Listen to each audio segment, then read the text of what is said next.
페페TV에서 알려드립니다. 한국과 일본의 갈등이 장기화됨에 따라 여러가지 분야에서 일본의 대체국이 생기고 있습니다. 이제는 수출 규제 품목이 아니더라도 기업들이 자발적으로 일본과의 거래를 끊고 있는 상황인데요. 그 중에서도 대한민국은 독일과 여러가지 기술 분야에서 손을 맞잡고 있습니다. 일본은 자신들이 수출하던 품목들을 아베가 규제하지도 않은 상황에서 일방적으로 한국에서 거래를 끊어버리니 적잖게 당황하고 있습니다. 하지만 독일에서도 일본 못지않은 자국 내 골치 아픈 고민거리가 있다는데요.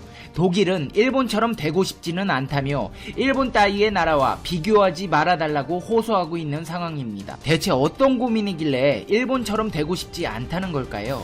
지금부터 팩트 맛집 팩트 폭격기 페페TV에서 팩트로 제대로 알아보겠습니다.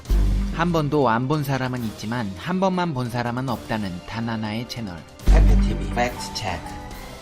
일본이 우리나라에 수출 규제를 가한 지 벌써 5개월이 다 되어 가는데요. 그 사이 우리 산업계는 눈에 띄는 변화가 나타나고 있습니다. 국내 제조업체들이 독일 같은 유럽 기업과의 기술 제휴를 늘리는 등 탈일본 현상이 두드러지고 있습니다. 보도블록과 아스팔트를 만드는 국내 한 중소기업에서는 차량 배기가스인 질소산화물이 통과하는 장치에 산화티탄이라는 물질을 섞은 블록을 올려놓고 자외선을 켜자 0.99였던 질소산화물 수치가 23%나 떨어집니다. 산화티탄이 배기가스 물질을 분해시켜 줄여주는 기술입니다. 이 기술은 독일 여러 도시에서 이미 시공을 했고 공기 정화 효과가 있다는 걸 입증했습니다.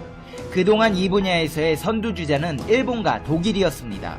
하지만 한일 관계 악화로 이 업체는 10년 넘게 협력하던 일본 기업과의 관계를 끊고 독일 업체와 기술 제휴를 맺었습니다. 이 밖에도 정밀 가공 분야에서 일본은 세계적인 수준으로 대체 불가능한 존재로 여겨졌지만 일본만큼이나 기술이 발전한 독일이 일본을 대체하는 사례가 늘어나고 있습니다. 금속을 자르고 깎는 공작기계를 통제하는 핵심 부품인 수치 제어방 같은 경우도 그동안 국내 제조업체의 90%가 일본 부품을 써왔지만 지난 7월부터는 분위기가 달라지며 신속하게 독일제로 대체되고 있는 분위기입니다. 한마디로 기업들에서도 더럽고 치사해서 일본 거 안 쓰겠다고 탈일본하고 있다는 이야기입니다.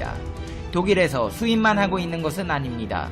대한민국의 미래 산업인 로봇 분야에서는 이미 상당 부분 수출이 이루어지고 있습니다. 위렌부르크에서 열린 SPS 2019에서 국내 로봇 부문 기업 10개사와 함께 유럽 시장 진출 방안을 모색하기도 했는데요.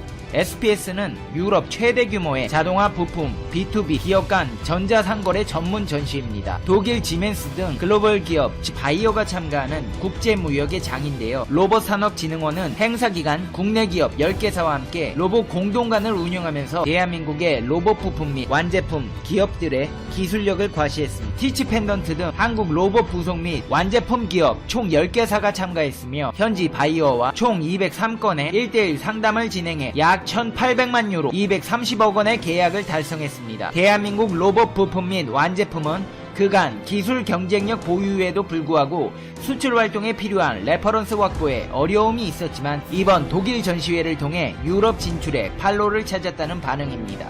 로봇 분야뿐만 아니라 코트라도 유럽에서 소재 부품 분야 파트너십 행사를 여는 등 산업계 전반에서 탈일본 현상이 본격화되고 있습니다. 여기까지는 일본도 그럴 수 있겠다는 반응이었습니다. 하지만 우리나라가 4차 산업혁명 강국 독일과 혁신산업 영역에서 국제표준화를 위한 협력관계를 강화한다고 발표하자 일본에서는 대놓고 질투하고 있는 상황입니다. 산업통상자원부 국가기술표준원은 독일 국가표준기관인 독일 전기전자기술위원회와 한독표준 협력대화 출범을 위한 양해각서를 체결한다고 밝혔습니다. 이로써 양국은 매년 정례회의를 순환 개최하고 수시로 기술 분야별 워크샵 등을 열어 양국의 산업계와 함께 국제표준화 관련 정책 기술 분야의 협력과제를 발굴 추진한다는 방침입니다. 세계적인 제조업 강국인 한국과 독일이 4차 산업혁명 기술을 제조업에 융합하고 국제표준화 경쟁력을 가속화하는 계기가 될 뿐만 아니라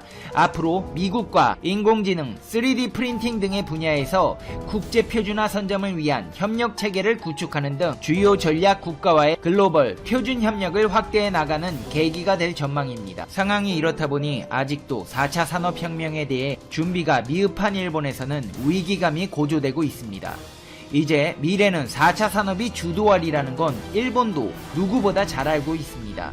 혁신하지 않아 몰락해버린 소니를 보며 이제 소니의 비극은 없어야 한다고 했지만 이번에 파나소닉마저 반도체 분야에서 몰락하고 테슬라의 배터리 납품마저 한국에 빼앗기자 어이를 상실한 모습인데요.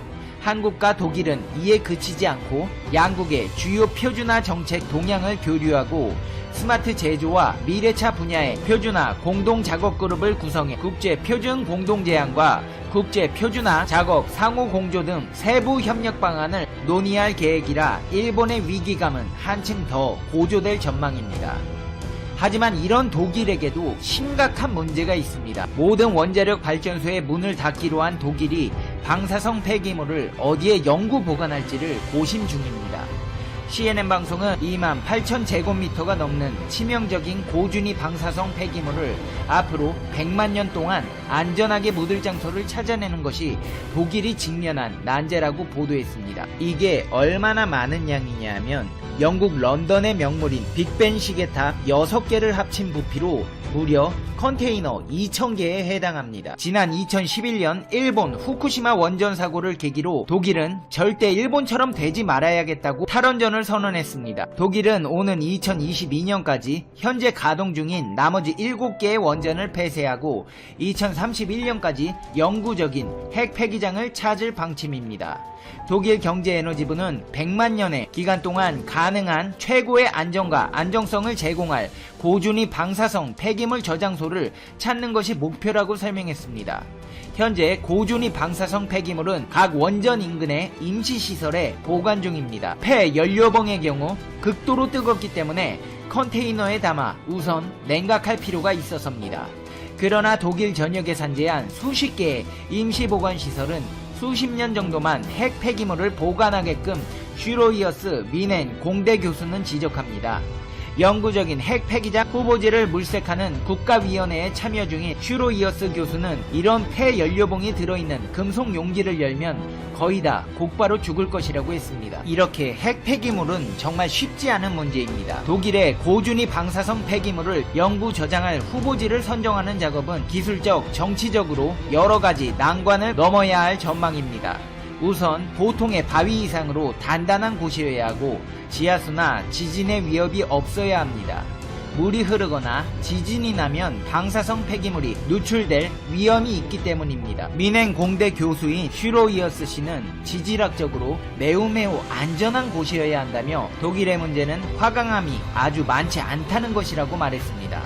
이보다 더 큰 난관은 아무도 앞마당에 방사성 폐기물을 보관하고 싶어하지 않는다는 점입니다. 독일은 1977년 당시 동독 국경과 인접한 고어레벤 마을에 영구적인 고준위 폐기물 저장소를 설치하기로 했다가 40년 넘게 주민들의 격렬한 시위에 시달려 뜻을 이루지 못한 바 있습니다. 지역을 선정한 뒤에도 문제는 남아 있습니다. 오는 2130년에서 2170년 사이에 폐기장을 최종 봉인하고 100만 년 이상 보관해야 하는 초장기 사업이라는 점에서 미래 세대와 소통하는 일도 중요하다는 것입니다. CNN에 따르면 이미 독일의 커뮤니케이션 전문가들은 지금과는 언어가 완전히 달라져 있을 수천 년 뒤에 미래 세대의 핵 폐기물 저장고를 망가뜨려서는 안 된다는 메시지를 어떻게 전달할 수 있을지 연구하는 작업에 착수했습니다. 한마디로 핵 폐기물 포장 용기 보고 보물인 줄 알고 열어봤는데 방사능 물질에 오염돼 봉변당할 수 있는 경우를 어떻게 막을지 고민하고 있다는 이야기입니다. 이제 페페TV의 결론 듣겠습니다. Conclusion. 페페TV. 한국의 코로나19 대응에 대한 해외 언론의 관심이 높아진 가운데 영국 BBC의 로라 피커 기자가 남긴 트위터 글에 많은 이들이 관심을 갖고 있다. 로라 피커 BBC 한국 특파원은 지난 4일 자신의 트위터를 통해 택시 기사와의 에피소드를 밝혔다. 그는 서울에서 택시를 탔다.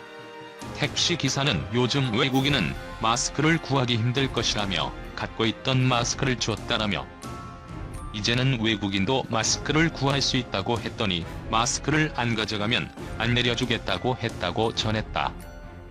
이어 5일에는 영국에서 한국에 있는 집에 돌아올 때 코로나19와 관련한 절차가 궁금한 사람은 다음과 참고하라며 아브라함이안의 글을 공유했다. 아브라함이안은 조지 메이슨 대학교 한국분교회 개관 교수다. 아브라함이안 교수는 이날 트위터에 코로나19 상황에서도 스태프와 전문가들은 매우 친절했다며 의료진이 코로나19 검사를 위해 내 코를 찌를 때 웃음과 울음이 뒤섞인 반응을 보였다. 그러자 의료진은 알아요. 아프죠? 라고 말했다. 결과를 기다리는 동안에는 교통편, 잠시 몸을 거쳐 그리고 음식을 제공했다. 모든 것이 인상 깊었다고 말했다. 그는 또 다른 글에서 이제 2주 동안 집에서 자가격리를 하면 된다. 쓰레기를 버리러 나가기도 않을 거다라며. 하지만 우리는 건강하고 강아지도 있고 책 한 무더기, 속도 빠른 인터넷, 그리고 배달 서비스가 있다. 우린 정말 행운하다라고 덧붙였다. 앞서 로라 피커는 지난달 6일 TBS FM 김어준의 뉴스공장과의 전화 인터뷰를 통해 직접 취재를 다녀온 대구, 경북 지역에 대해 언급했다. 그는 제 개인적인 생각은 한국이 어떤 종류의 감염병이든 전염병이든 굉장히 대응할 준비가 잘 돼 있다는 거다. 이렇게 폭발적인 증가세에도 불구하고 저는 일본에서 이것을 잘 관리하고 있다라며 많은 저희 동료들이 세계에서 이렇게 하고 있는 나라가 거의 없다. 그리고 영국에 있는 제 동료들도 영국에서도 아마 이렇게 못할 것이다. 이렇게 이야기를 하고 있다고 한국의 코로나19 대응을 극찬했다. 이어 제가 지금까지 한국에서 본 바로는 정보의 투명성과 정확성이 아주 잘 보장된다고 생각한다. 지금 한국 같은 경우에는 세계가 전부 한국에서 무슨 일이 일어나고 있는지를 지금 정확히 보고 있다라며 투명성이 중요한 이유 중 하나는 이런 한국의 사태를 통해서 세계가 배울 수 있게 된다는 것이다라고 전했다. 또한 한국에서 일어나고 있는 이런 대규모 검사, 이런 것들이 얼마나 혁신적으로 일어나고 있는지, 그리고 얼마나 정보가 투명하게 공개되고 있는지, 그리고 이 과정에서 굉장히 최신 기술들을 많이 사용하고 있는지, 이런 이야기들을 하면서 칭찬을 했었다. 충분히 저는 세계가 한국에서 많이 배워야 된다고 생각한다고 덧붙였다. 아베는 공감 능력 부족 프랑스였다면 제2의 혁명이 일어났을 것. 오사카 유지 세종대학교 교수가 일본 코로나19 상황에 대해 일본 내에서 불안감이 확산하고 있으며 아베 신조 내각은 특별한 대책을 가지고 있지 않은 것 같다고 분석했다. 17일 오사카 교수는 CBS 라디오 김현정의 뉴스쇼에 출연해 이같이 말했다. 그는 일본에서 자꾸만 한국 상황이 어떠냐라고 묻는다라며 CNN 등 외신에서 한국이 잘 하고 있다라는 보도가 나오고 세계적으로도 칭찬이 있기 때문에 일본 사람들이 궁금해한다고 전했다. 이어 하지만 일본 언론들은 잘 보도를 안 하기 때문에 오히려 궁금해한다며 세계는 드라이브스루 등 한국의 제도를 많이 도입하고 있는데 일본은 하지 않으려고 하고 한국은 코로나 검사를 엄청나게 많이 하고 있는데 일본은 하지 않기 때문에 이러한 차이들이 어디서 있는 것인지 궁금해한다고 설명했다. 호사카 교수는 1일 확진자가 500명 이상 나오고 있는 일본의 현실에 대해 일본 내에서 불안이 가중되고 있다며 아베 정권은 아무것도 대책을 세우지 않았다고 했다.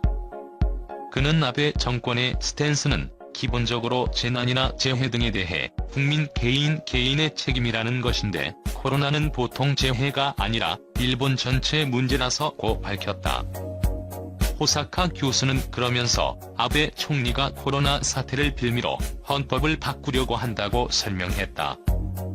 그는 코로나가 1월 말쯤에 일본에서도 본격화됐는데 그때부터 나온 이야기가 헌법에 이게 필요하다는 것이었다며 지금은 헌법이 아닌 법률적으로 비상사태 선언을 했는데 법으로는 다 할 수가 있는데 일부러 못한다는 식으로 이야기를 하면서 계속 뭔가 그런 강력한 것을 만드는 하나의 구실을 계속 찾고 있다고 했다. 아베 총리와 부인이 SNS에 반려견을 안고 휴식 취하는 영상이나 벚꽃 놀이를 간 사진 등을 게재해 비판받은 데 대해서는 아베는 공감 능력이 상당히 부족하다라고 말했다. 그러면서 요즘 일본에선 이게 프랑스였으면 제2의 프랑스 혁명이 일어날 수가 있다는 비판이 나오기 시작했다고 밝혔다. 호사카 교수는 최근 일본 내 아베 퇴진설에 대해서도 언급했다. 그는 일본 자민당 니카이 도시히로 간사장이 아베와 지난 14일쯤 이야기를 나눈 후 국난을 극복하려는 패기가 없다라고 비판했고, 그 이후 보수 언론과 극우 언론도 아베를 공격하기 시작했다고 설명했다. 그러면서 요즘 극우 유토마 사토시 전 주한 일본 대사 등이 왜 아베는 한국 문재인 대통령처럼 못하는가? 등의 비판을 한다며, 원래 극우는 아베와 함께 가는 것이었지만 극우가 다음 정권을 잠재울 수 없다고 생각해 아베를 갈아버리려고 한다고 했다. 그는 그래서 6월 퇴진설, 9월 퇴진설 등이 나왔다며 마이니치 신문 등에서 자민당 내에 그런 이야기가 나온다고 보도했다고 전했다. 그는 이어 아베가 리더십 등을 보여주면 퇴진설은 불식될 수 있을 테지만 리더십 기미는 보이지 않는다고 덧붙였다. 특히 코로나19 위기에서 빠져나오지 못하고 있는 많은 나라가 한국을 주목하고 있습니다. 코로나19의 세계적 대유행 사태 속에서 한국이 보여준 빼어난 감염자 추적, 관리 역량 덕분입니다. 한국은 잘 발달된 정보통신기술을 활용해 시민의 이동을 강제적으로 차단하거나 제한하지 않으면서도 감염자 통제에 성공할 수 있었고요. 방역에 필요한 마스크나 코로나19 진단키트 생산 물량을 곧바로 늘릴 수 있을 정도로 견고한 제조업 역량을 유지해왔다는 설명입니다. 물론 확진자 동선 공개 등에 기꺼이 동의하는 시민적 합의가 없었다면 정부의 방역 대책이 지금처럼 많은 효과를 거두기는 어려웠을 겁니다. 영국이 중공 바이러스 팬데믹이 종식되면 중국과의 관계를 예전처럼 되돌리지 않겠다는 방침을 밝혔다. 공산 정권의 전염병 대처 방식에 대해 강경한 입장을 표명한 것이다. 16일 총리 업무 대행을 맡은 도미닉 람 영국 외무장관은 기자회견에서 사태가 끝난 후 정말 깊이 파고들 필요가 있다며 바이러스가 어떻게 시작됐는지를 포함해 교훈을 제고할 필요가 있다고 말했다. 랍 장관의 발언은 최근 중국 정부의 투명성 결여를 지적한 미국의 움직임과 일맥상통한다. 미국 의원들은 중국 정권의 은폐로 인해 전염병이 세계적으로 확산됐다며 책임 소재를 명확히 하고 있다.